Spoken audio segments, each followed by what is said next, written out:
Siapa yang pernah melihat burung Garuda yang menjadi lambang Pancasila? Apakah Bung Karno pernah melihat atau bahkan menyentuh burung Garuda yang dijadikan lambang Pancasila oleh bangsa Indonesia? Jika tidak, bagaimana bisa Garuda dijadikan simbol dalam Pancasila? Memilih Garuda sebagai makhluk mitologi yang pernah ada di Indonesia, yang digambarkan sebagai sosok seekor burung yang perkasa.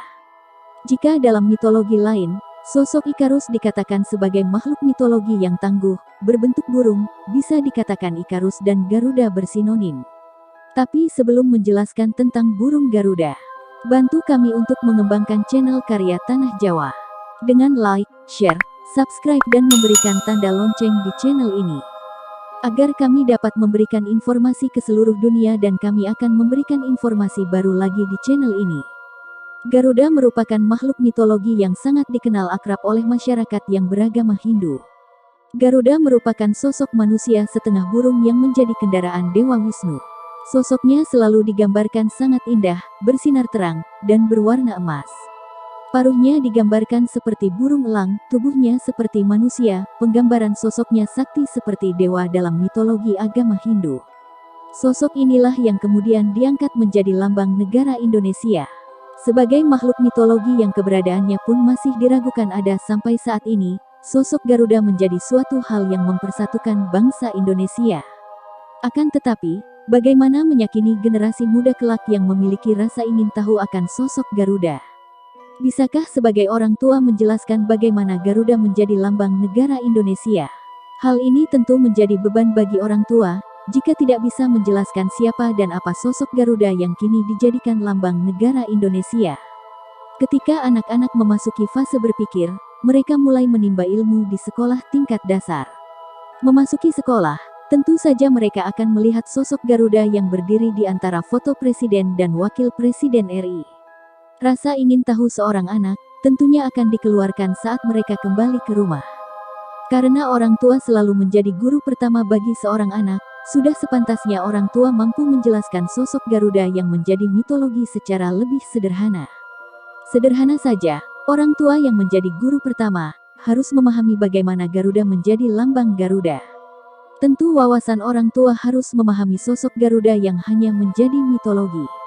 Penggambaran Garuda yang perkasa, sosoknya yang bersinar indah, mampu membuat siapa saja yang melihatnya terpesona. Hal inilah yang kemudian dijadikan landasan bahwa Garuda mampu merepresentasikan sosok bangsa Indonesia. Bangsa Indonesia tidak langsung menjadi negara yang merdeka, melainkan melalui perjuangan yang panjang. Masa penjajahan di Indonesia yang lama, membuat bangsa Indonesia mengalami masa-masa suram di bawah penjajahan Belanda dan Jepang. Untuk melewati zaman penjajahan ini, bangsa Indonesia harus mengorbankan rakyat demi mencapai kemerdekaan. Pengorbanan ini mempersatukan semua elemen masyarakat, baik yang muda atau tua. Tidak hanya usia, peperangan melawan penjajah juga mempersatukan agama dan ras yang terdapat di Indonesia. Perjuangan ini tidaklah murah, karena dari mereka yang ikut berperang, banyak yang gugur dan banyak di antaranya yang cacat seumur hidup. Dari perjuangan bangsa Indonesia inilah Soekarno memilih sosok Garuda sebagai representasi bangsa Indonesia. Nilai-nilai tersirat dalam sosok Sang Garuda, dianggap mampu merepresentasikan kegagahan, kegigihan, semangat, dan keperkasaan bangsa Indonesia dalam memperoleh kemerdekaan bangsa. Hal ini yang seharusnya diimplementasikan kepada setiap generasi muda, bahwa perjuangan bangsa tergambar dari sosok Garuda yang perkasa.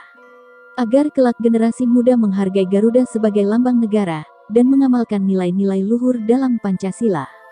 Modernisasi zaman tentu berimplikasi pada pudarnya nilai-nilai kebudayaan bangsa.